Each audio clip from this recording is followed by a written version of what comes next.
ஒரு நாள் காலையில ரொம்ப பரபரப்பா எக்ஸ்பிரஸ் வேல எல்லா வாகனங்கள் போயிட்டு இருந்த போது ஒரு கார் மட்டும் அது பழுதடைஞ்சு ஒரு ஓரமா நின்றுட்டு இருந்தது. அதை ஓட்டிட்டு வந்தவர் இறங்கி அதை என்னமோ செய்து பார்த்தாலும் அது ஸ்டார்ட் ஆகல.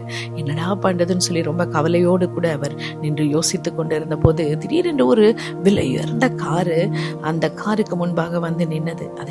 அந்த காரிலிருந்து ஒரு வயதானவர் ரொம்ப அழகா நேர்த்தியா உடுத்தி இருந்தாரு. அவர் இறங்கி வந்தார்.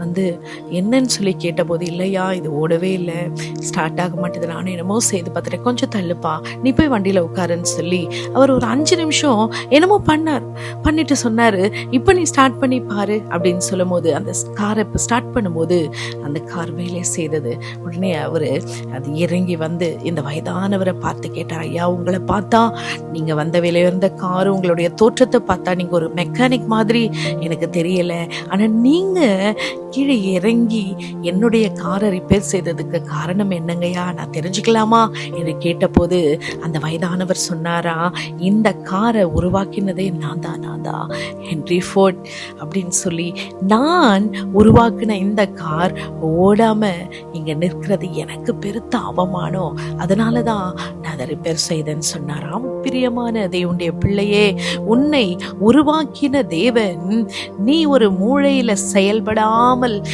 ஏதோ தேவனை விட்டு தூரத்துல போய் இன்று நீ அழுது கொண்டிருப்பது, துக்கப்பட்டு கொண்டிருப்பது, உன் வாழ்க்கையில வேதனையின் உச்சக்கட்டத்தில் இருப்பது தேவனுக்கு பெருத்த அவமானமாயிருக்கிறது. ஏனென்றால் உன்னை வாழ வைக்கும்படியாக தானே அவர் சிலுவையில மரித்தார். உன் அவமானங்களை நீக்கும்படியாக தானே, உன் சாபங்கள் உன் பாவங்களிலிருந்து உன்னை விடுவிக்கும்படியாக தானே நீ வாழுவதுதான், சந்தோஷமாய் இருப்பதுதான், இளைப்பாறுதல் வாழ்க்கையில இருப்பது தானே அவருக்கு மிகுந்த சந்தோஷம். எபேசியர் 2:10 சொல்லப்பட்டது போல அவர் நற்கிரியைகளை செய்கிறதற்கு தானே நாம இயேசுவுக்குள்ளாக சிருஷ்டிக்கப்பட்டு நம்ம தேவனுடைய செய்கைகளா இருக்கிறோம். எனக்கு பிரியமான தேவ பிள்ளையே, நீ அழுது கொண்டு இருக்க வேண்டாம். உன்னுடைய வாழ்க்கையில ஆண்டு உன்னை படைத்த தேவனுக்கு உன்னுடைய வாழ்க்கையில இடங்கொடு. அவர் உன் வாழ்க்கையில இருக்கிற எல்லா காரியங்களையும் அவர் சரி செய்வார், உன் கண்ணீரை துடைப்பார், திரும்பவுமாய் உனக்கு புதிய வாழ்க்கையை தருவார். ஒரு நோக்கமுள்ள ஒரு அர்த்தமுள்ள வாழ்க்கை வாழ ஆண்டவர் உனக்கு உதவி செய்வார். அவருடைய கரத்துல உன்னை நீ இன்று அர்ப்பணிப்பாயா?